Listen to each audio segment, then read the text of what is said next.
Okay, I'm with former NDP candidate for SD and SG, Darelene Jalbert. Ms. Jalbert, you must be really excited with the orange surge. I am. I'm looking forward to the results tonight. I mean, polls are one thing, doesn't mean they'll translate to votes. I'm very, very excited today, though. I saw you working the phones. Yes, it's one of the things that, you get the polls and you get a lot of talk going on, but the work on the ground is what really, really matters. Pulling the vote and making sure people can get to the polls is what's going to make the difference tonight.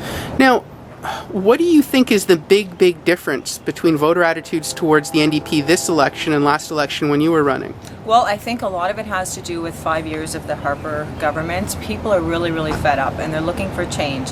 And I think this time where the Liberal failed, although I think Michael Ignatieff did a great job as far as campaigning, but I don't think they really gave voters a choice. They were too wishy-washy as far as their platform. I mean, the family plan, but what is it? They didn't really talk much about details on what they were offering, and I think Jack did a much better job on explaining our platform and explaining our policies and letting people know what we really stood for.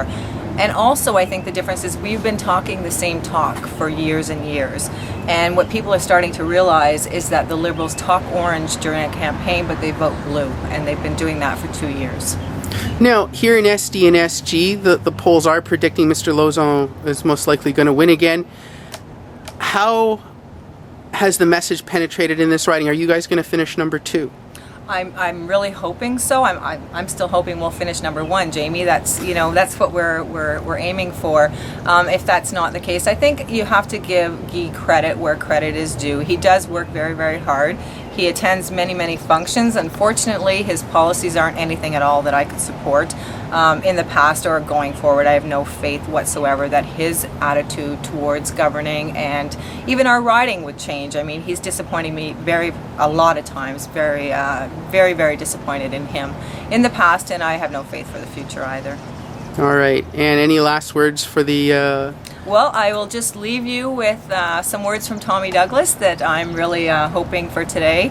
And Tommy once said that, if we double our seats in the House, we'll turn the House upside down.